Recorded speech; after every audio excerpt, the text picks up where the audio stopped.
Meeting You of Bruce. June Good to 6th, see you as well. 2023 to order. I'll note that we have a quorum. Project going here. First item, approval of minutes from the May 2nd meeting. Are there any changes or motion? Move to approve. Is there a second? Second. Second? All in favor? Aye. Minutes are approved.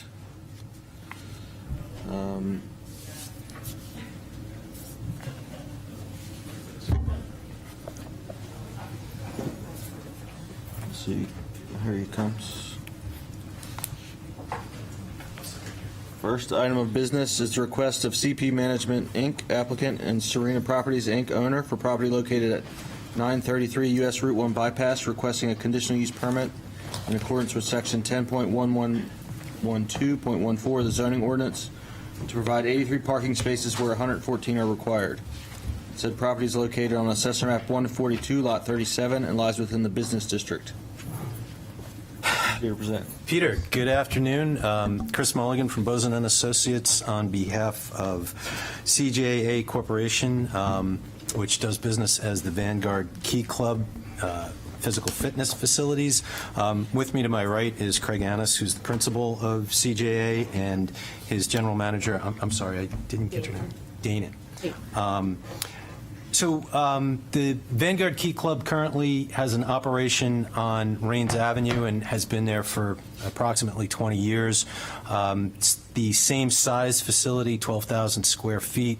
What we're proposing to do is rent a space in this existing built facility. This was the old Portsmouth Paper Building. I'm sure you're all familiar with it on the bypass.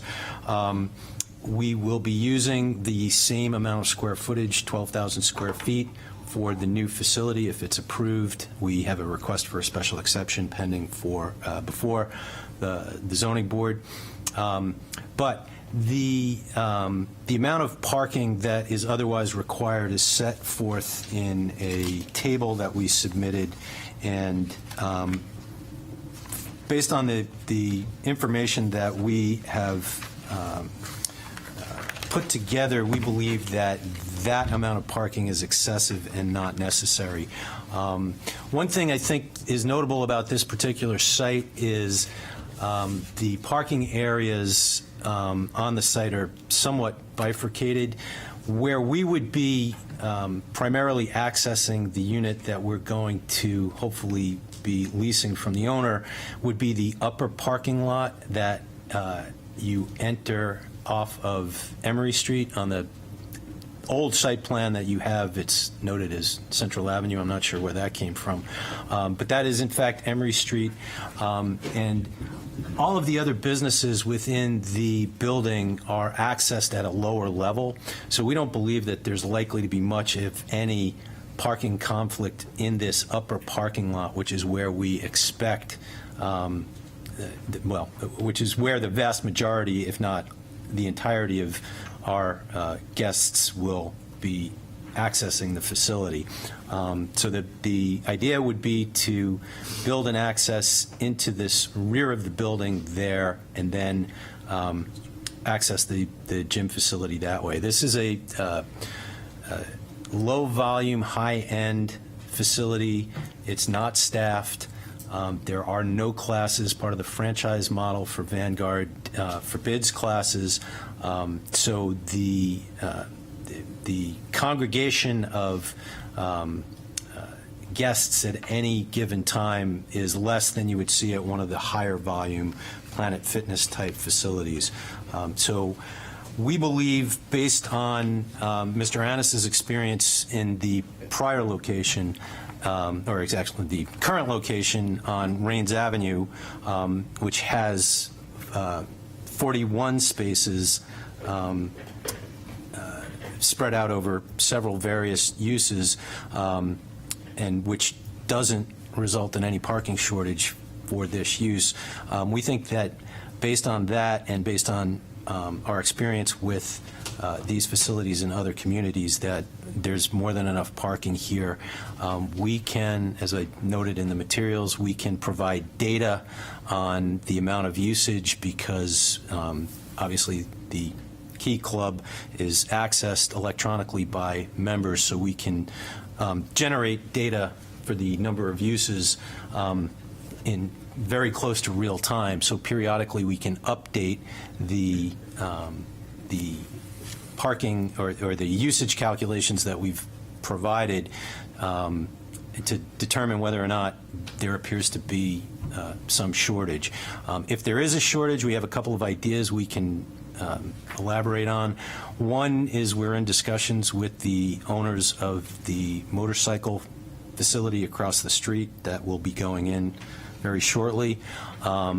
They have hours that don't correspond with our peak hours, so if we needed to get an overflow arrangement from them, I think we'd be able to do that. There's also a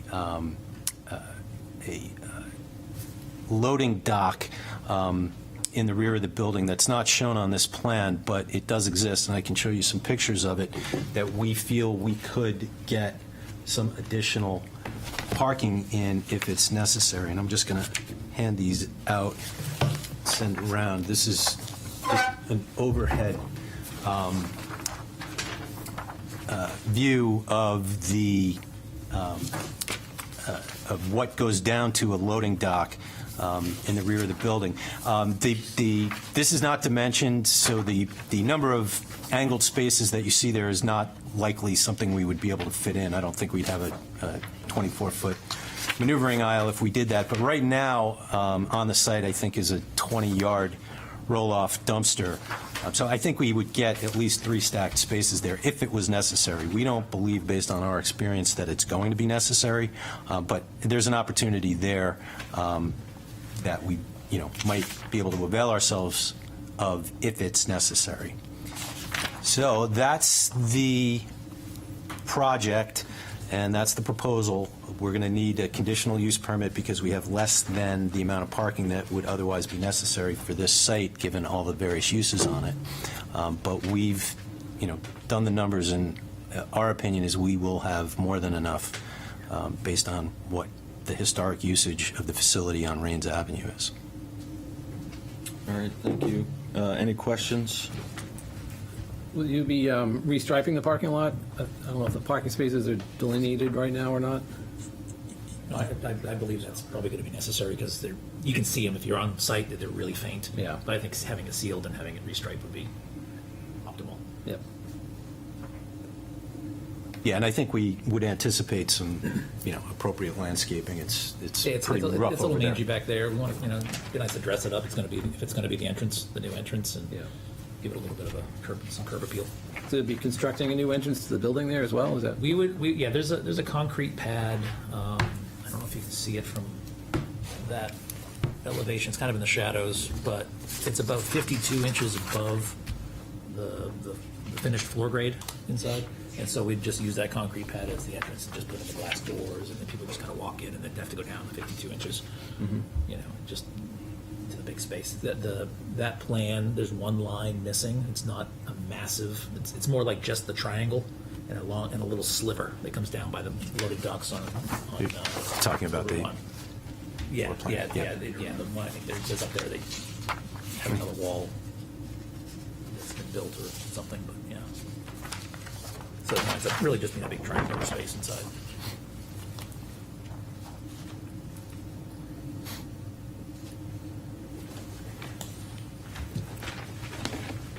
Any other questions?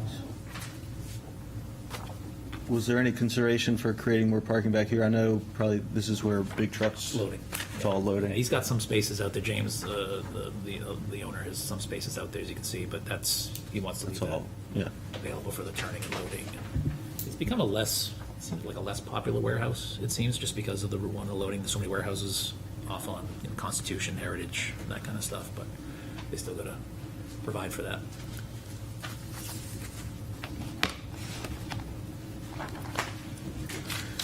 Any other comments or questions? Anyone from the public wish to speak to this application?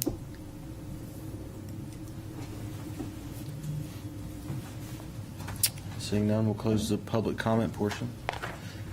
And back to TAC for discussion. Further discussion or motion?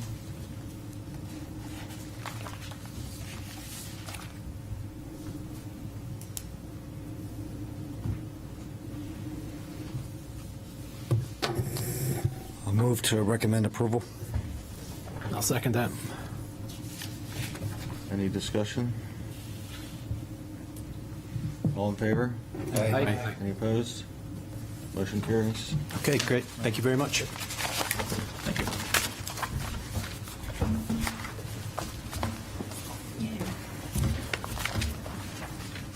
All right, item B is the request of Murdoch Living Trust owner 15 Lafayette Road, requesting preliminary and final subdivision approval to subdivide one lot into two lots to create the following. Proposed Lot 1 to be 9,129 square feet of lot area and 73.8 feet of frontage, and proposed Lot 2 to be 8,172 square feet of lot area and 102 feet of frontage. Said property is located on Assessor Map 152, Lot 2, and lies within the General Residence A and Historic Districts. Hello. Thank you, Mr. Chairman, members of the board, members of the public. My name is Bruce Scammon, here from James Barrett Associates, here representing the Murdoch Living Trust. We have been before the preliminary TAC, another person from our office, the licensed land surveyor that did the proposed plan. It's very simple. We're just adding a new lot. There's no proposed development, and I think that was my understanding from the first meeting, is there's no drainage calcs, there's no other permits required because there's no proposed development at this point. A series of notes have been added to the plan on this subdivision, proposed subdivision plan. I believe it's notes 13 through 18. Basically saying that if and when this gets developed, they need to come in with and get a sewer permit, a water permit, a driveway permit, a drainage study, all the requirements that the city will require at the time of development. I can go through all those if you'd like. I did notice on note 15, I believe a word fee was dropped off. So in 15, it says proposed a will. I think it's supposed to be proposed a fee, and then comma, will be imposed. I'm assuming that's the fee for the sewer and water permit hitch-ups. And then I also noticed on 16, if the proposed lot is developed prior, I think it isn't developed, because if it's not developed, all those costs would be incurred by the new property owner at that time. So I think that's supposed to be an isn't, if is the way I read it, unless anybody else has any other things. I'm sorry that those weren't Actually, I caught. believe the note is correct. Yeah. Is it correct? I thought it was, It okay. is, yes. You guys, yeah. Okay, I just wanted to double check, because when I read it, I thought they would be responsible for the increase of costs, correct? They would be responsible for extending mains up to the lot if they choose to develop the lot before city project happens. Yeah, and 16 was about drainage, correct? There's a reconstruction of Orchard, Utilities. the private utilities. In other words, the city's not going to provide utilities. Correct. You decide to put a lot in before we develop that street. Okay. Therefore, you're responsible for all of the infrastructure that would go in. So Okay. that seems to be correct. Okay, I just wanted to make sure.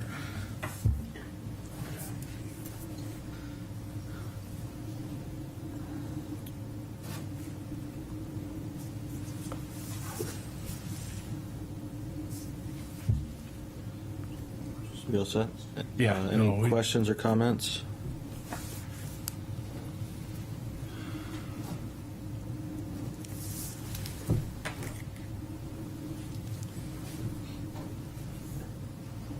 Make a motion to approve. Second? The only condition is that note 15 gets corrected.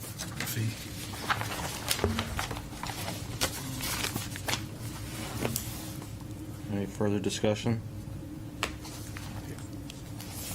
All in favor? Aye. Any opposed? Motion carries. Thank you very much. Give Bruce his name, too.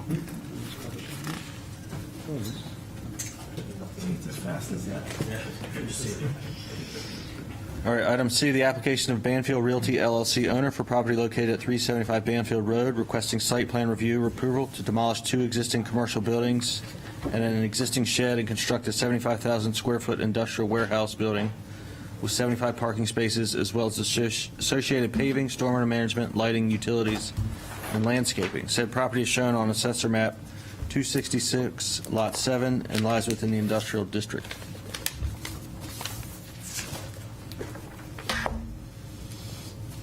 Hello. Welcome Hello. back. My name is Robert Graham. I'm here representing Banfield Realty LLC.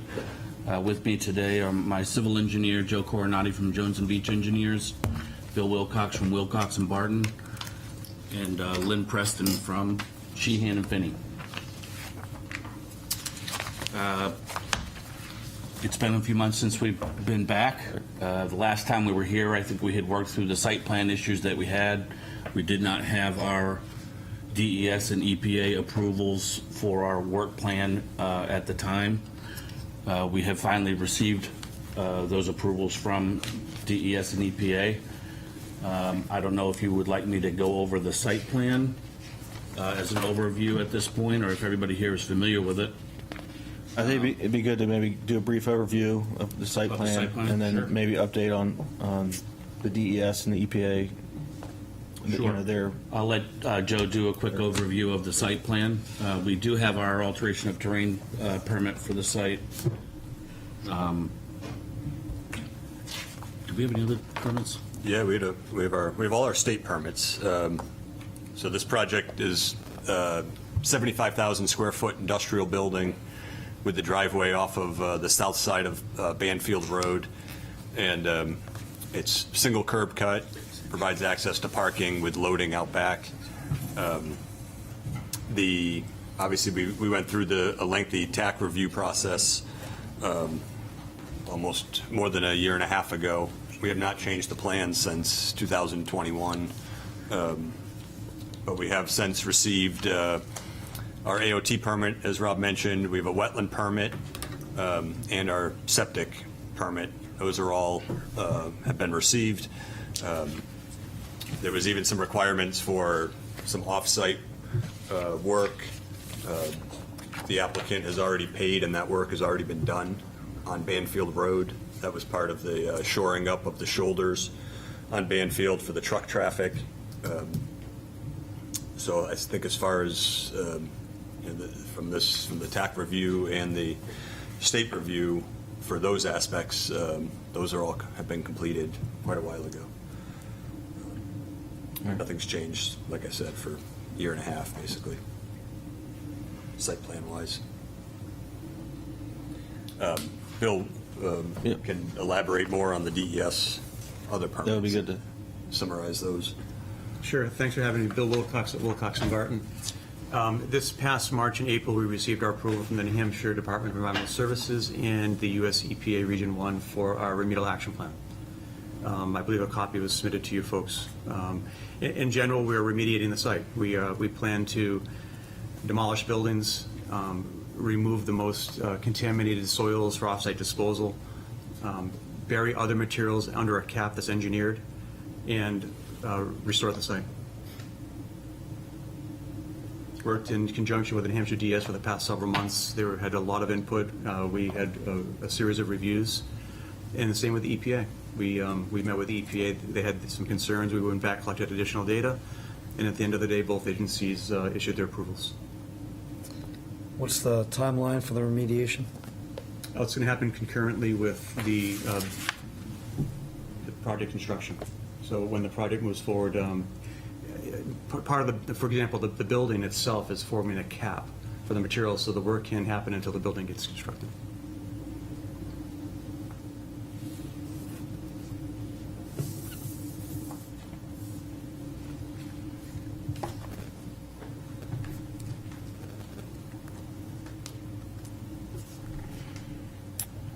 Any comments or questions? Yeah, the tap for the fire line off of Banfield Road, I see that it's 6-inch coming into the building and 6-inch in the yard heading to the hydrant. What size is it tapped off the main in Banfield? What size is the water main on Banfield? Or No. So you have your fire line, tapped off the main and Banfield Road, and then splits into two 6-inch lines. That should be at least an 8-inch coming off of Banfield until where it splits to the two 6-inch lines. Oh, all right, I see what you mean now.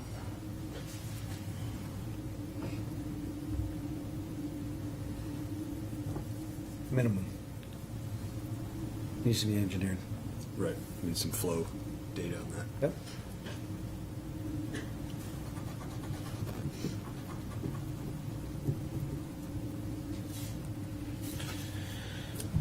Any other comments, questions at this time? I'd like to speak. Yes, sir. Well, just in a second. I'm just. David. Well, I'm getting ready to open the public comment. So. Okay. Yep. I thought. Okay. I'm doing it right now. So go ahead. Go ahead. If you can just. so sorry, no, if you can just pull the mic I'll to step yourself. back for a Okay. second. No problem. It's okay. Mr. Egger, if you can just pull that microphone up to you. Yes. Thank you, man. Yes, My name is David Ecker. I was born in this building right here, and I grew up across the street from this project these folks want to do. And I'd like to pass these out right here. Would you pass those around, please? Everybody gets one. And they go around, if you could read that, please, Mr. Cracknell. Okay? I'd like you all to see those. All right, I'm going to pass a bunch of stuff around here, folks, so I want you to see what I'm dealing with. Okay?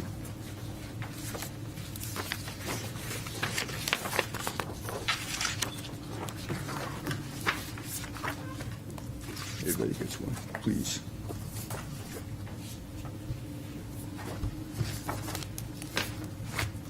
Everybody gets one, please.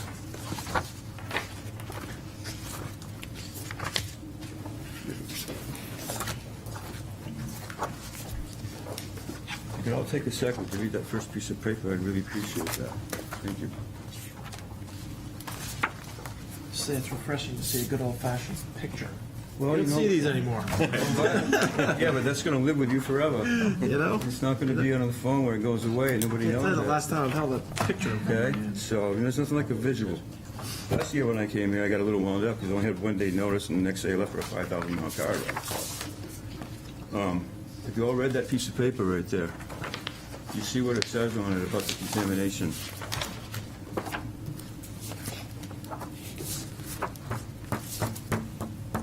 That's a letter I received from the state about this piece of property. I just want everybody in this room to understand I have no ill will with these folks right here. In fact, they're kind of helping me out because they picked up this problem that shouldn't be their problem. Okay? And I think everybody in this room kind of knows about this problem. I'm quite sure of it. Okay. All right. Will you hand this out, please?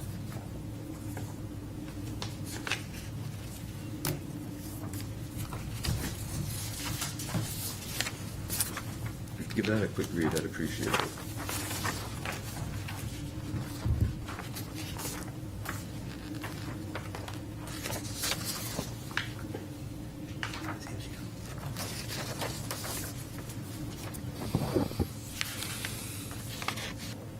Is there not enough? You get one, sir? Back in 2. You can have them all, I'll give you my It's copy. okay, I can read after there. I've seen it a million times, trust me. We're all good now. Okay. You folks look on this one right here, piece of paper right here. It says that the state of New Hampshire Department of Environmental Services has issued a certificate saying this piece of property is clean. Why are we here about this contamination issue?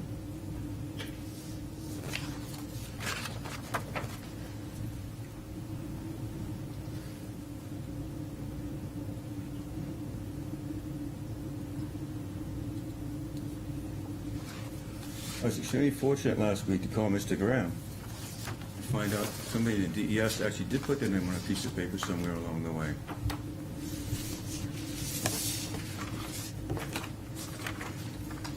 Which in fact is the reason these folks bought this piece of land.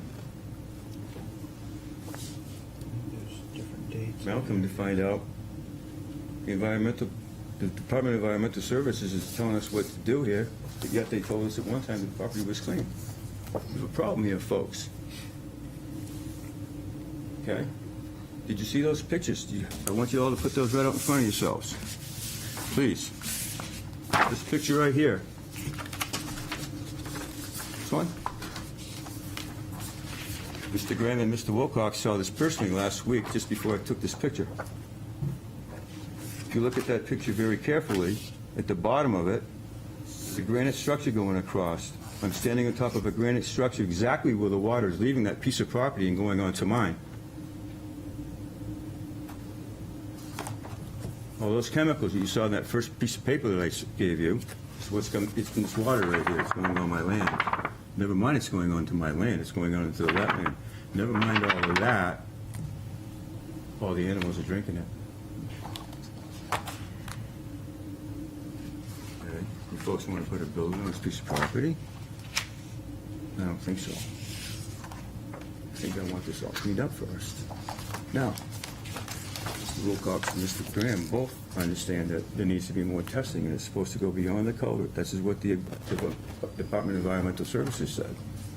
They have to test it as far as it goes, and find the end of the contamination. Sir, are you listening? I'm sorry. And that hasn't happened yet. So how are we doing what we're going to clean up? I want to show you folks something. I took this just before I came over here. Everybody take a good look. Voila. That's what animals are drinking.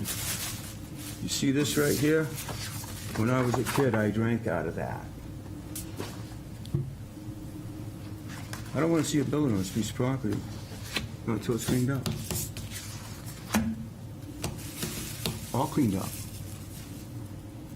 And when they can drill a hole in the ground, and I can drink the water off the property like my folks did when they were homesteaders, when they first moved to that property.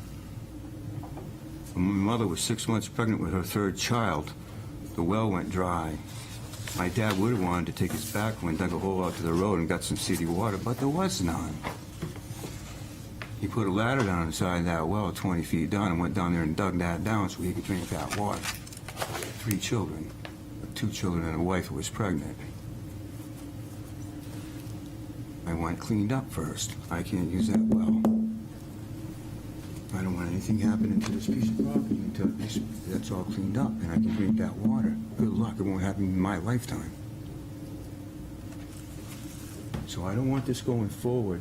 All I want is remediation being done. I don't want to talk to any building, putting a cap on top of anything, nothing. In fact, I said to Mr. Graham, I'd like it to turn into a park once it's all cleaned up. So the community campus can use it, so the school can use it, so the Girl Scouts can use it. And then I would like a plaque put up remembering the individuals, the 300 families downtown whose homes got taken away from them, that had lived in them for generations because a few individuals in a room next door thought the property was more valuable for something else.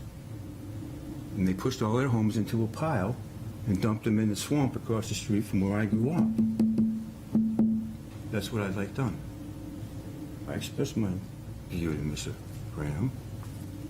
I'm not bashful, not a bit. In fact, when I first met Mr. Graham, I said, you guys got effed. And he looked at me and said, you're getting effed. And I grabbed a hold of Mr. Graham and I said, I want you to put me in front of a federal magistrate. That's where I want to be. So I can tell my story. Because I got a story. Trust me. My father had a heart attack standing in the other room next door at the podium and had passed away 2 days later. He used to tell me I should come down here and speak because I was a native and he was a carpetbagger. I used to say to him, why should I go down here and speak? Can you speak on deaf ears? No. I don't want anything on this. My father has a tree dedicated. When you leave the ramp of this building right here, you'll see an outcrop of rocks on your right-hand side. You'll see a tree about 30 feet left of it, downhill. It's dedicated to my dad. If this was coming out of that culvert, I wouldn't have picked that spot that John Ohohiko let me pick. I don't want anything done with this property until it's cleaned up, folks. And you guys got all the power in this room, apparently, to go ahead and do that. I'm going to hook up with these folks. Because I think that what the city did was wrong. Every single one of us in this room has made a mess at some point in time. I don't care if it was just spilling milk on the table. We all clean up our messes. The city made a big mess a long time ago. It's affecting my family. I don't know if any of you in this room know anybody that still owns the home that they grew up in? Anybody? Not many. I do. And I'm passing it on. All I am is a caretaker to the piece of land that I have. And I want to make it clean. So that my son and his, I can't even have a pet. I can't have a pet run loose on my land. That 9 acres of property right there. And ironically, I live right down the street. I'm pretty sure you folks most know where the pond is on Mansfield Road, just before the post office. That's where I live. Just before I came here, I sat in my vehicle and I listened to the bullfrogs and I saw a blue heron come in and get a fish and da-da-da-da-da-da. Not in this mess. When I grew up, there were bullfrogs in that mess. There's nothing in there. It's all dead. We should clean the mess up first, folks, before we go talking about a building. I have all the sympathy in the world for these folks. They got screwed. Straight up. I want to help them. But they got to help me. I don't want that there. It's cleaned up. I don't want that there, period. I want to help them get to zero in the long run, maybe make a couple bucks, turn that into a park.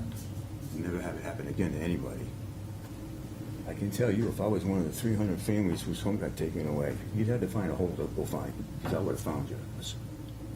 That was wrong, what happened. So, it needs to be corrected. That's what I got to say.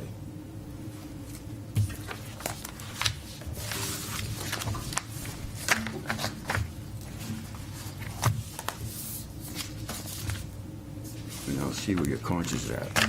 Now that you've seen all these pictures. And you've seen all of this. If anybody disagrees with me in this room, speak now.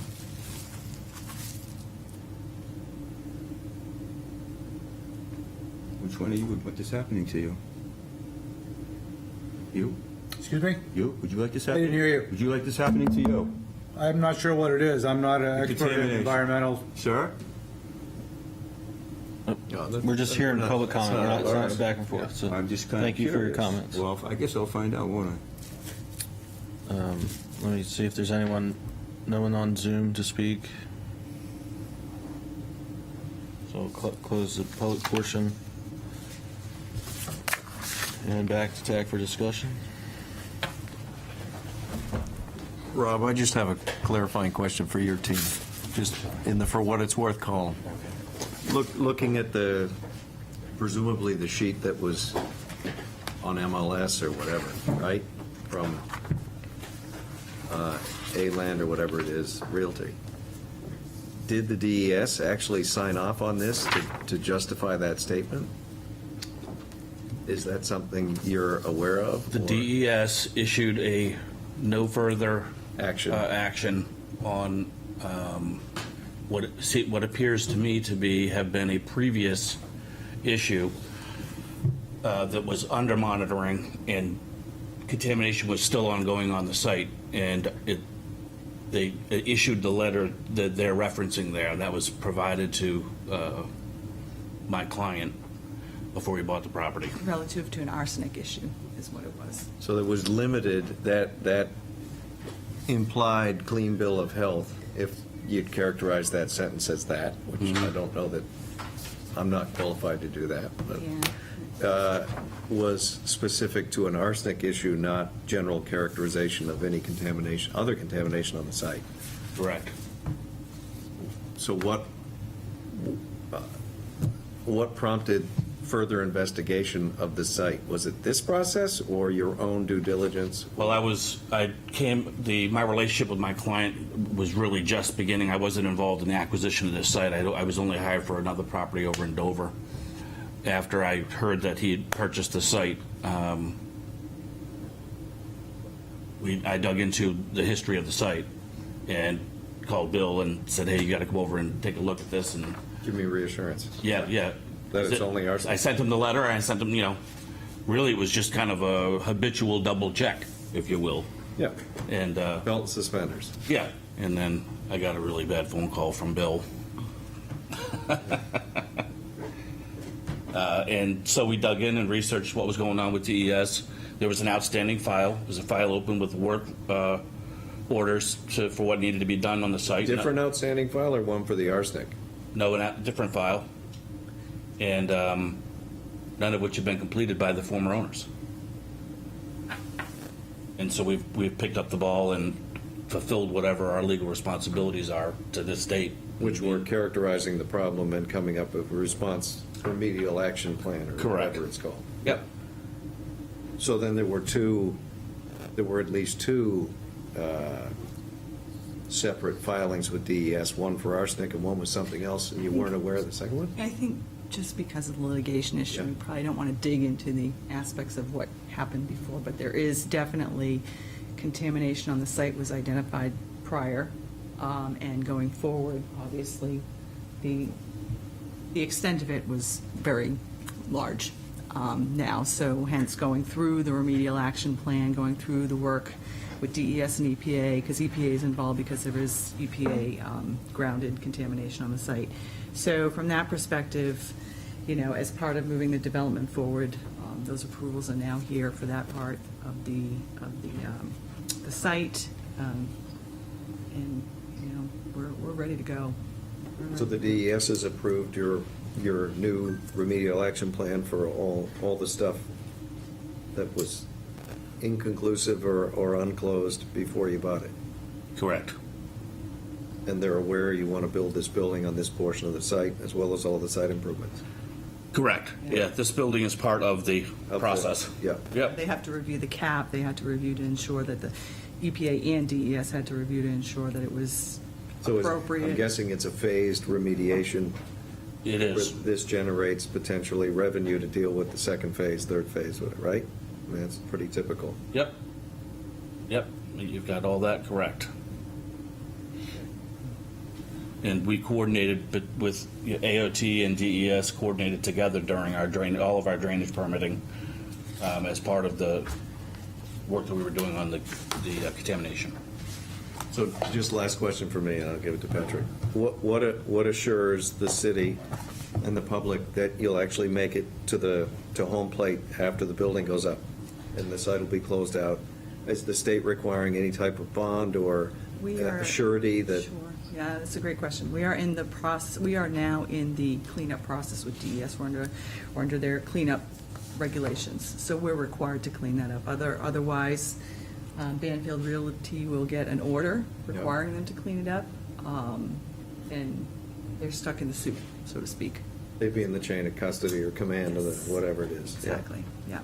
Custody. Oh, believe me, we've tried to get out of it. Yeah, I'm sure you have. So really, that's the mechanism for ensuring. We have DES and EPA. So is the only surety really the property itself, given the protection an LLC gives a person who's doing the work? What gives the DES comfort that it will actually make it to the end? There's owner-operator liability, strict liability for certain contaminated sites. So just by mere ownership, at this point, you're in the soup, so to speak. So regardless of what Even your if you entity- have no assets and you're in an LLC? regardless of what your entity looks like right Right. now.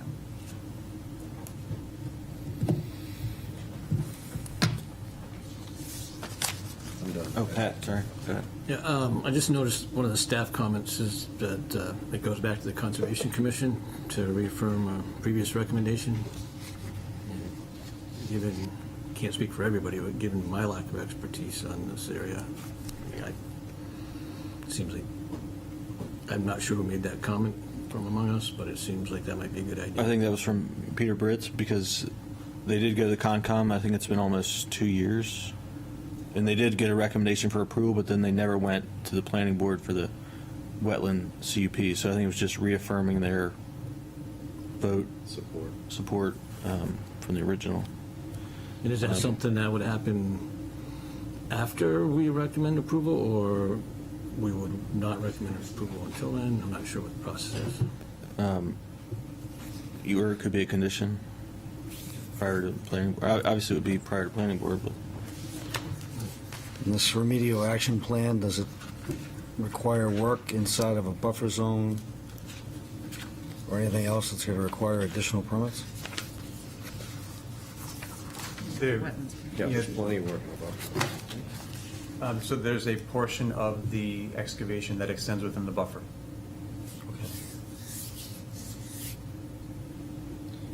which is for removal of contaminants. Yeah, no, I understand. It's just trying to... And the building itself is approved by them as a cap for as part of the remediation. That's correct. Follow up on Dave's question then. So the cap of the foundation itself is designed, and I don't know if you agree, or, in other words, with these photos, with the water that we're seeing is contaminated. So this cap somehow, is it literally like a concrete footing that goes down in the ground and creates a wall around this earth so that the earth can no longer then, become liquefied and flow into the brooks and the streams and the wetland? Or how does the cap work? Sure, that's a good question. So what you're looking at is in the lowland portion of the site, and the work that we're proposing is on the upland portion of the site. And the cap would consist of either the building foundation itself, asphalt. When you say the foundation, you mean just a 4-foot cross wall? No, it'd be also the slab. The slab also. So Right, the but slab, the crosswalk. we're trying to contain. But there's no groundwater coming through that. We're above the water table. Okay. We're blocking off stormwater through an impervious surface, Yeah. so it's relatively isolated. And that material would have either the concrete for the building, the asphalt, or would have 2 feet of clean fill material. So the contamination is coming from only the area that will be capped by the foundation? That's, in other words, that's the limit or the radius of the contaminated area? No. So. What do you do with the rest of it? So there's different phases of remediation. Okay. There's the most contaminated material, which will be excavated and disposed off-site. Okay. There's an intermediate And where level. is that? I'm sorry, just slow down so we can understand. Yeah, sure. There's, so PCBs, for example, when PCBs exceed 50 parts per million, they'll be managed as a PCB TSCA waste material, which will be disposed off-site at a permitted facility. We have other materials that range between 10 part per million and 50 part per million of PCBs, and we have lead contamination, which will be managed in accordance with a state-designated facility under a permit. And this is all in your wrap, by the way? Yes. Okay. And then we have material that is either above 1 part per million for PCB, below 10 part per million, and soils that are between 400 part per million and 4,000 part per million for lead, which will be buried under a cap. The caps are one of 3 different things: the building itself, asphalt and concrete, or 2 clean feet of clean material on top. So once we get all the material, so in addition to that, this material that has less than 1 part per million of PCB and less than 400 part per million of lead, which is considered clean, it meets the state criteria, which we'll use on-site as clean material. And that's what we'll be using to build the caps in the areas where there isn't concrete or asphalt. So at the end of the day, we have a cap material that is isolated from stormwater and the groundwater, that's isolated. And we have other areas that are landscaped that have 2 feet of clean material on top. After you've removed the contaminated areas around the cap, right. And how deep does the contamination go? I have to go back and look at it. I think in one section it's down to 6 or 7 feet.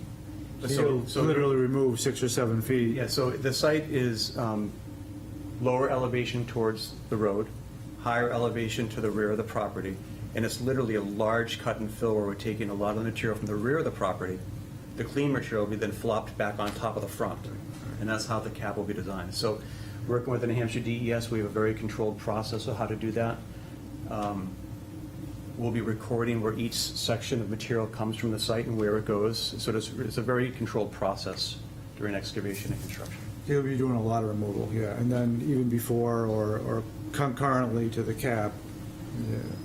As a project like this is phased, so the first phase is to demolish the buildings. The second phase would be to remove the hot spots that we have designated in the RAP, the Remedial Action Plan. We have hot spots that are designated. We're going to remove the hot spots that have to be managed and moved off-site. Then we go into the large material where we take the material that's greater than 1, as I said, the regulated material that we're going to cap. We then try to flop that into the position that we want it, and then we build the cap, build the building, build the asphalt. Yeah, but all the way along the whole way here, my property hasn't even been tested yet to know if it's messed up. What's wrong with this picture? What is wrong with this picture? The section of the rear of the property where you're taking material and putting it onto where the building's going, does that make the rear of the portion susceptible to any contamination, or water would be flowing through that because it's lower? We would ensure that the material that's left behind would either have that cap or would be below the certain thresholds. So no, wherever the stormwater hits is going to be going through clean material. So we'll have 2 feet of clean material, or the building foundation itself, or asphalt pavement. So, will there be any kind of impervious cap over it so the water can't leach through it anymore and it can't move? Well, Joe, you can speak to the size of the site design itself, but we have, what is it, a 5-acre? So talk about the stormwater controls for the site and how we're preventing that. Yeah, I understand how they work, but the cap, the lower cap itself, is it some kind of like landfill liner so that the water can't get to the contaminated material? No, there's no liner. So it's mostly to protect against direct contact. Direct contact is the root of exposure. So once you establish, so if we have contaminated material that is not under the building or under asphalt, it is then we put down a demarcation barrier like an orange snow fence or material to demarcate it. Then on top of that, we'll put 2 feet of clean material. Yep. And that's to prevent any direct contact, inhalation of the materials or anybody playing the material. Then we put a deed restriction on the property that protects against anybody digging through that material. And how contaminated is that material that's left in place? Was that at lower numbers or? So Or it's- material that would be capped would be below 4,000. This would generally be between 400 and 4,000 parts per million of lead, so it's moderately contaminated lead material. And PCBs between 1 and 10 part per million. Materials that are less than 1 or less than 400 are considered clean by the state, and that would be the capping Then I material. cut you off, so the deed restriction talks about excavation in that, in perpetuity, is that how Yeah, that works? you put together a maintenance program to make sure that the cap is maintained at all times. And then if anybody's going to break into that cap or go through that 2 feet, that there's an engineer on site, there's a work plan involved, and the state's been notified. So all the safety measures are in place to make sure that this isn't broken into. So what happens to the areas outside of the cap that are in the wetland buffer? Are they also cleaned and landscaped? Areas that are not under the building or the parking? Yeah, so there's only a very small area of wetland buffer, and that's at the outfall where the stormwater is, and that would be placed with 2 feet of clean material on top. Is there any contamination in the wetland or the buffer shown on that plan that needs to be remediated? There's a lowland. Hotspots or anything? So this application today is talking about the upland portion of the site. The Yep. state divided the upland portion from the lowland portion. Okay. So we're not really speaking about the lowland portion today. So the upland portion, included in the upland portion of redevelopment, again, there's a small area near the stormwater outfall that's inside the buffer zone that will be removed, and then it'll be placed with 2 feet of clean material, demarcation line. Is the lowland area part of the plan from DES? So the DES has issued us a separate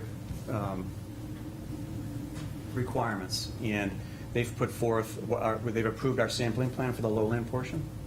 And the next step for us is to get that sampling program done. We'll evaluate that data with the DES, and eventually we'll get to a remedial action plan for the lowland section. So there is no action plan? Yeah, the focus is really just on the, what's been presented in front of you for the development at this point. That's the next phase later on down the road. Which they just approved They just approved. for us to start. Yeah. And so that's all, they realize all of this, and then you're not off the hook until, the entirety. And is there a timeframe, like milestones, a 5-year, 10-year, 15-year, what are we, just out of curiosity, if they've, Well, going as fast as we could and spending all the money that we've already spent took 2 years. 2 years? Part of what we've done now is that we've got the phase of the next portion of work to begin the lowland testing sequence to arrive at this type of a plan that we have for the upland. And they never let you tear these whole sites wide open anyway. You have to phase them. It's just too much disturbance.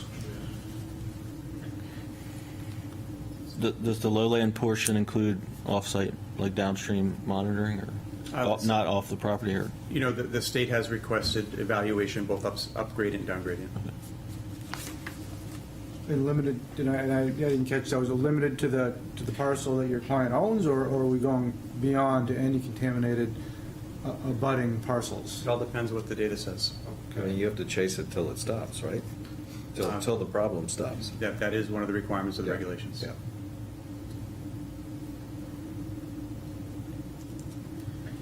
So when does all that further investigation take place? We're scheduling it now.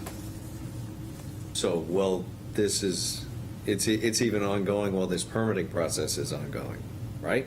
You're not Correct. waiting for a building permit to initiate the off-site potential migration of whatever. You're starting that now. Is that what I'm? Well, we're not, we need a permit to go spend more money. Okay, so you are waiting for a building permit to be able to initiate that, but it's on your short list. Right. Yeah, there are things that we will schedule to start, just from the standpoint that we can't afford to lose the schedule. But we really aren't gonna, we can't, this project is what's gonna pay to clean this up. I get it. So what's the business, the end-use business for the building? We don't have a tenant for it yet. Yeah, we've been reluctant to market it. We just did start marketing the site, but it's very difficult to market when you don't have the permits with big question marks on them, like the EPA and DES permits. People know those take a long time, and if you don't have that, then they can't really consider the site yet.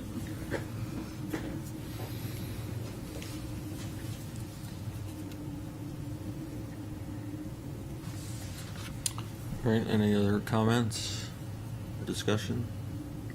If my memory's correct, everything else has pretty much been addressed, right? Other than the environmental concerns. All of the Yeah. tech stuff, site plan stuff.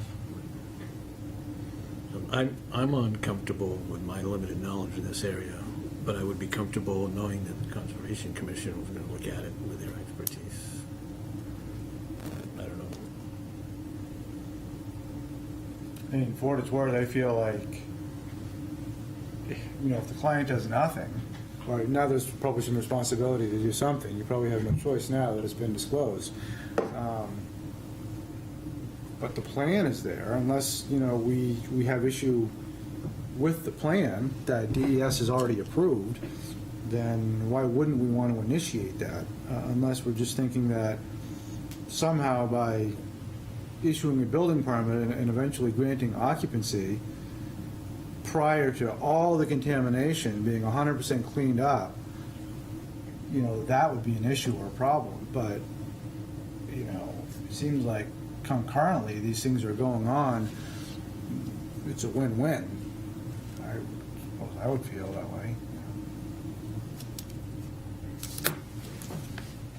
Yeah, I think the core issue, for me at least, is making sure the planning board, when you get there, has some form of performance guarantee or surety that the plan's going to be completed.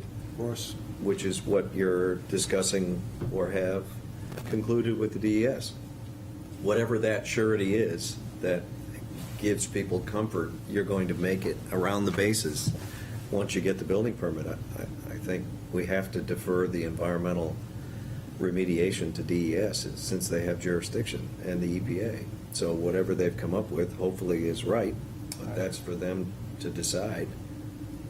But I think we need a belt and suspenders to make sure locally we have a reasonable degree of assurance, should this building permit be issued, that plan will be implemented per the plan, the remediation plan, and be completed. So this isn't half done for whatever reason. Yeah, and I haven't read the remediation. Nor have I, but I don't see see what- any fruit in me reading it, to be honest. It's beyond my expertise, but I think, again, I'm deferring my own personal jurisdiction to them as the so-called experts.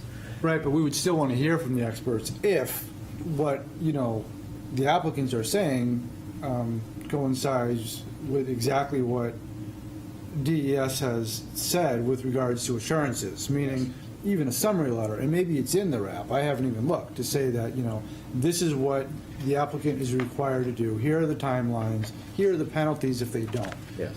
That summary letter would say it all. I mean, we could put that right in our land use permit, and, there you go. Is that something that's already in the RAP, or? No, it's not. Okay, yeah. So there's a schedule in the RAP, and the state, when they did their approval, said that 90 days after our implementation is done, reports due to the state. It's also due to the EPA. So 90 days post-construction, our reports are due to the state and the EPA, documenting our completion. And that's when we record our deed restriction on that portion of the property. And there's conditions as well. Right, but there's no timeline for That's for the upper. completion. Yes, Construction, right.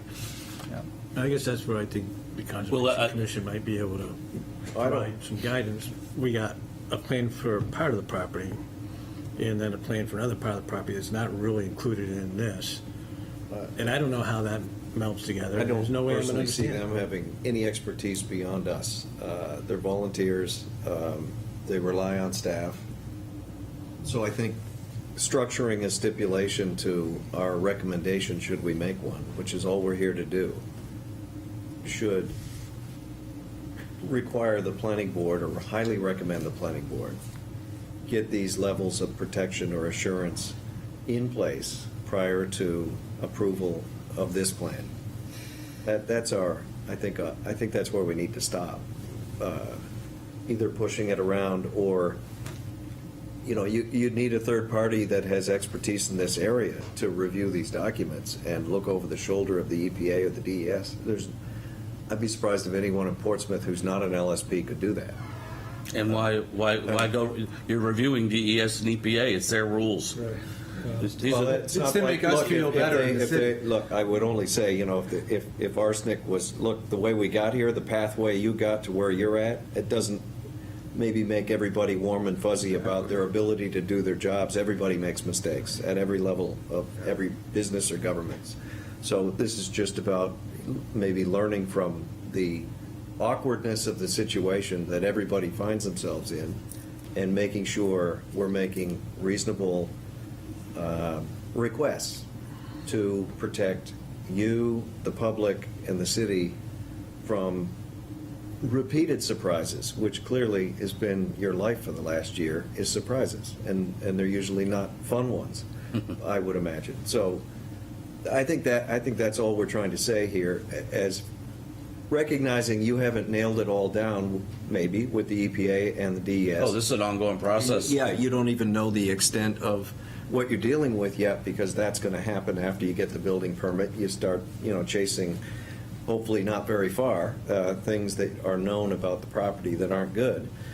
So this thing could become something much bigger. That's obvious when somebody looks to find the tail or the head of the problem. So I think we just want to make sure, given our focus is on the building and not site remediation and the parking and the traffic and all the things that are within site plan review, that we're just not either sending a mixed message or a confusing message to the planning board. And I think we're trying to get beyond that, where we're trying to send a clear message. This is not our jurisdiction or area of expertise. So either the planning board finds somebody, should they choose to look at it, which isn't our call. At least I wouldn't recommend we do that as a voice of one. Let them make that decision, either get the assurance from you, which you'll have when you get there, that, hey, we're going to get this thing done, barring some, you know, things change all the time, and people come back for amendments because of surprises. You might find 10 more and need to come back to amend your agreement with the planning board because there's 10 more surprises. That's not atypical. There's a process for that. Sure. But let's go with what we know. What we know is what you've provided, and let's just make sure we get whatever we can from you as a level of assurance that it's going to get done, what we know. And I think that's what I'm saying. It sounds like that's what you're saying. Yeah, no, And I think we don't need to, if we're happy with the parking, the traffic, the drainage, in a clean site situation, then that's probably what we need to do, is move it up, over.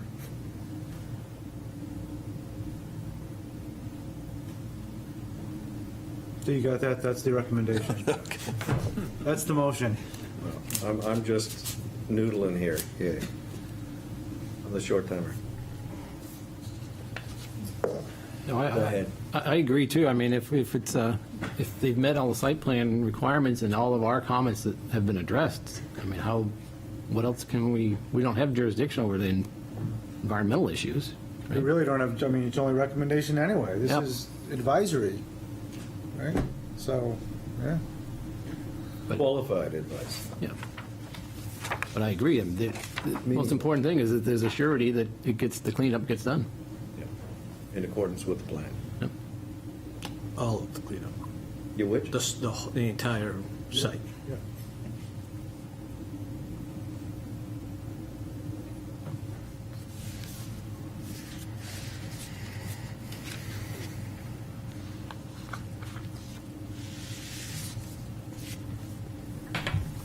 Well, does someone want to make a motion, or? I think I heard Zach, we can. I'm trying to figure out, is that through a third-party review of the wrap, or third-party review of it being done on site? How would that be our assurance, or I heard bond thrown around a couple times? I'd leave all that to the planning board. Yeah. But our Let them recommendation, choose. That they choose, they can pick their poison as to how, or what manner they either want to review the information that's been submitted by an independent third party, or get a level of assurance prior to approval of the project that it's going to be done in accordance with the EPA and the DES approved plans, something to that effect. The plans were generated by Wilcox and Barton, correct? That's correct. Right, and then DES essentially approves their plans, and then through their reviewers. It was an iterative process where we actually put together a draft report. We had a conference, Yeah. we collected additional data, we met again, we collected even more data, and we did the same thing with the EPA. So we had many meetings with the EPA and the DES. They've put some of their top experts on this project. This one, yeah. And together, we have generated what we consider the final remedial action plan, which has been approved by the agencies. But it's a very, very thick document.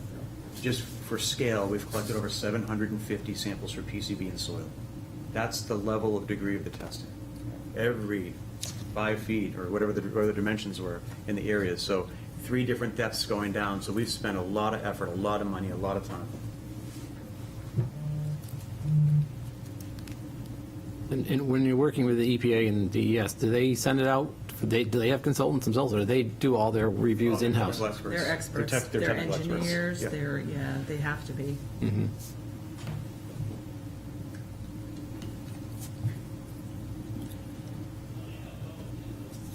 Well, I guess Peter Britz sent an email out to me, Kate, and Peter Stith here. I'm going to try and make a motion based on what he's recommending as planning director, the motion B. And I've written a few things on here for our discussion. So we'll give it a try. Subject to assurance and potential surety provided by the applicant to the planning board. The applicant shall conduct work in accordance with all requirements of the NHDES letter dated April 26, 2023, which includes investigation work in the proposed upland development area, approval of the activity and use restrictions, and the completion of a remedial action implementation plan for the upland redevelopment area.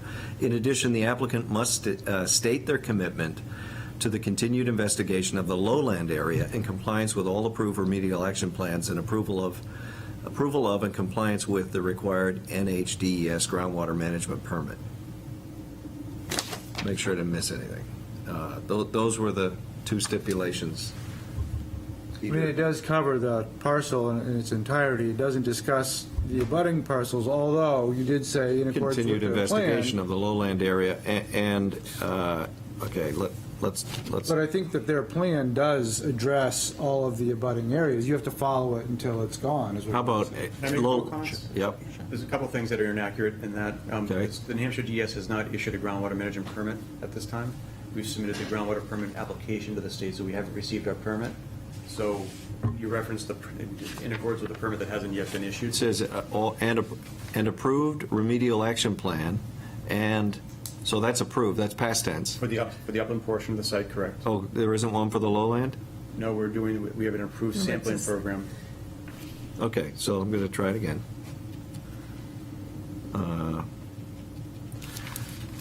So go to the lowland piece. Can I go to the lowland piece? Yeah. In addition, the applicant must state their commitment to the continued investigation of the lowland area and any outward migration, something to that effect, and compliance with all required remedial action plans and approval and compliance with the required NHDES groundwater management permit. So they're all future tense rather than, Okay. Yeah. But I have a question, only from the standpoint that, does it make more sense to limit limit that comment to, we can't go off-site without landowners' permission, and if they don't let us do it, we can't. So the request, the DES's approvals are requiring us to go investigate those things, and so it suffices simply to say to abide by their approvals and their I requirements. think it would be much simpler, because some of the things we're saying in there aren't actually even known to be required yet by DES or EPA. So I think it might be simpler to just maybe perhaps put in there compliance with all DES and EPA approvals and requirements. I think it just might be, because It's still evolving. it's still evolving, right? So some of those things we're not quite sure we're even going to need to do. And again, we're going to go with what the experts tell us we need to do to clean up the site. So I hate to get beyond something that might not even be required by the department, or something that might be a red herring, I guess, is probably a good way to say it. So is there a way maybe to simplify it in just compliance with EPA and DES approvals and requirements? State regulations and No, I think even, I think. approval. And approval, I think Right. even approval and requirements, by the DES and EPA might sum it all up. You can even say going forward. I think that's, if that, I feel like the rest of the site should be mentioned there, because, one of, I guess my concern is, and again, not being an expert on this, is, it goes back to this listing where it said that there, no further action based on, State of New Hampshire Department of Environmental Services, but that was only part of the story. yeah, now remember, that's not coming from the regulatory agencies, right? No, I understand. That's coming from But that's somebody who part- hosted the property. My concern, I guess, is I didn't even know until probably three-quarters of the way through this meeting that the remediation plan didn't cover the whole site. Well, that's because the proposal in front of you is really relative to where the building and where we're asking for approval from, No, right? yeah, I understand where you're coming from on that. Yeah, But the there's- rest of the site is still going to need to be Right. cleaned up. And DES And I wasn't is- aware of that until so. Sure. I mean, And I either just way, feel like, I want to make sure the planning board understands, that there's more work than Right. just that. That's why I think encapsulating into something with, following EPA and DES requirements, at least for, the portion that I don't know that you can condition the lower half that we're not even putting in front of you at this point. I mean, I think it might be just clearer, because you're going to have to come back if something's developed down on the lower half anyway, right? We're not developing anything on the lower Exactly. half. So- We're only doing cleanup work there. So, Even buffer impacts. even better. Yeah, Buffer even impacts, buffer yeah, impacts, yeah. those We'll have things. to come back. So does the remediation plan for the part that you are developing reference a requirement to address issues throughout the site? No, but the state correspondence to the client does. So in their approval letters for this project, they've also referenced the implementation of the lowland sampling program that they've agreed to in the schedule that's been documented. So the state is very active. They understand the strategy of getting the upland portion remediated and capped while we're studying the lowland section, so we can then put together an action plan on how to handle the lowland section. Remember, the two different sources of contamination. The upland portion, there was a car salvage operation, and in the wetland area, there appears to be some significant landfilling. So even though some of the contaminants are consistent, they're two different sources.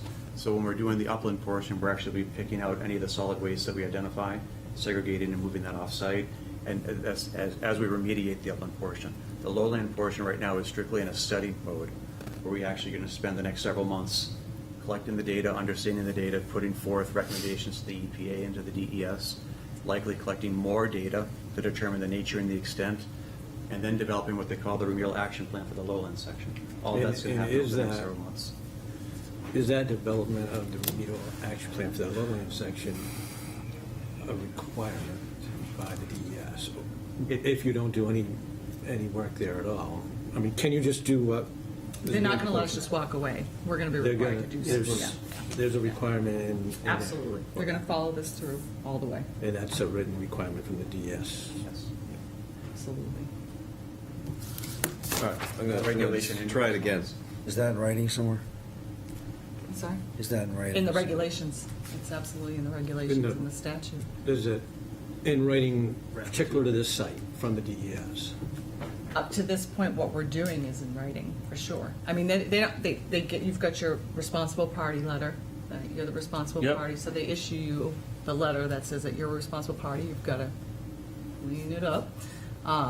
So they've identified it as, we're in a system of regulatory requirements now. I think you're looking back to what happened last time where DES probably didn't follow through on some of the other issues. They weren't in the regulatory program as we are now with the current contamination on the site. They didn't follow through on entering into the regulatory program. I'm not saying it was not DES, I'm landowner. DES required follow-up. But here we're in the program. We're not getting out of the program until they're satisfied with all the requirements that have been met. So our client has a letter of notice of responsibility. We have an approved sampling program for the lowland with a schedule, and the state is following that, and it's very interactive with the state in developing that plan. That just wasn't one plan that we put forth. There was a draft plan that went through a series of reviews of the state for months, where they came back and we had to refine our sampling programs. And at the end, we have a program that meets the state's. The state and the federal bill, because of the PCBs on the site, the feds have the jurisdiction for PCBs, so we're not.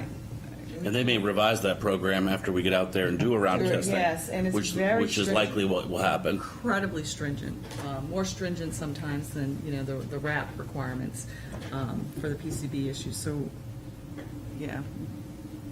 And you have submitted a revised work plan for the lowland area to DES. They've acknowledged that. That's part of our packet. Which has been approved. Right.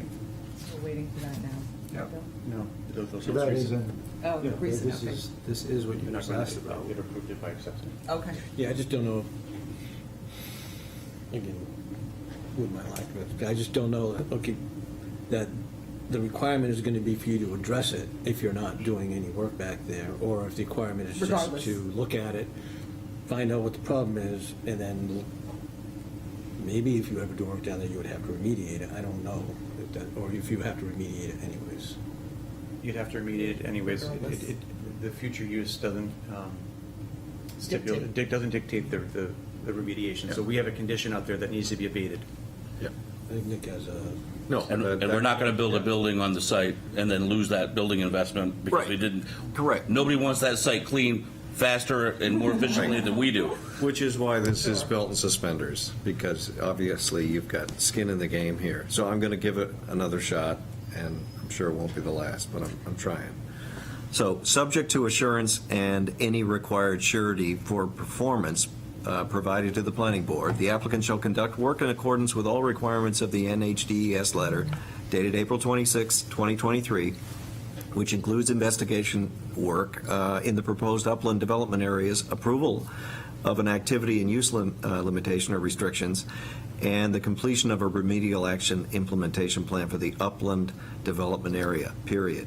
In addition, as presented by the applicant, they shall continue their investigation of the lowland area, including full characterization of any reportable site contaminants, in compliance with any and all remedial action plans or other permits from NHDES or the EPA.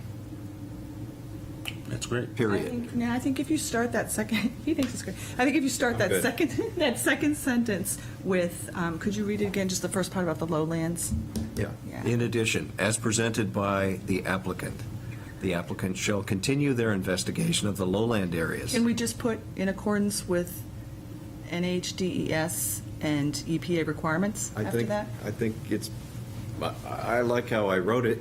You're trying to characterize what may or may not be there, reportable conditions. Yeah, but we got to do it in accordance with DES and EPA. We can't just go out and do it. Well, this isn't implying you Said won't. it at the end of Does it, it say right? it at the end? Does Yeah, it? so Are I'll the read it comments in again. the right place? We're just advisory. So you're going to have an opportunity to clean any of it up at the planning board, because they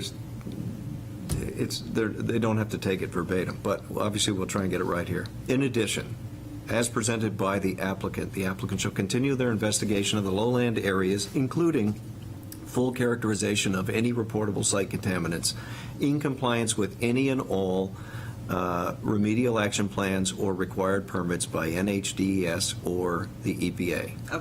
Okay, that is good. Okay. Yep. Including I going. understand you're saying, they're continuing their investigation. It's assumed that they're doing that investigation Yeah, in but- accordance with the, We just got to be careful with our assumptions with what's going on all over the place here. We've just got so many, we just got to make sure that it's in I think that's good. accordance with the DES and EPA. I think that's Yeah, perfect. I think that's good. Yeah. And does the wording "any and all" include anything going forward? That's what that means? It's everything. Okay. Whatever DES and EPA requires us to do. I mean, for sure. I'd feel better if you had any current or future. Any or all. Yeah, it didn't say existing, I know. so it's going to capture, I would like it. you could say existing or future. I don't know. Correct. Future is a long time. That's a little complicated. I think it's implied, it's what's there now is what you're trying to solve for, not what might be dumped there 20 years from now. God Especially forbid. since we're having a discussion, it's on the record. Yeah. I think we could wordsmith this forever. All right. To get the legal team down here. There's a motion with this stipulation. Is there, Need to add the, Condition about the water, the 8-inch water main. water service. So what's the stipulation? Sorry. The fire service should be 8-inch until it splits to the The 2 6-inch lines. 2 6-inch lines. Yeah, no problem. At least 8 inch. Sorry, at least 8-inch, yes.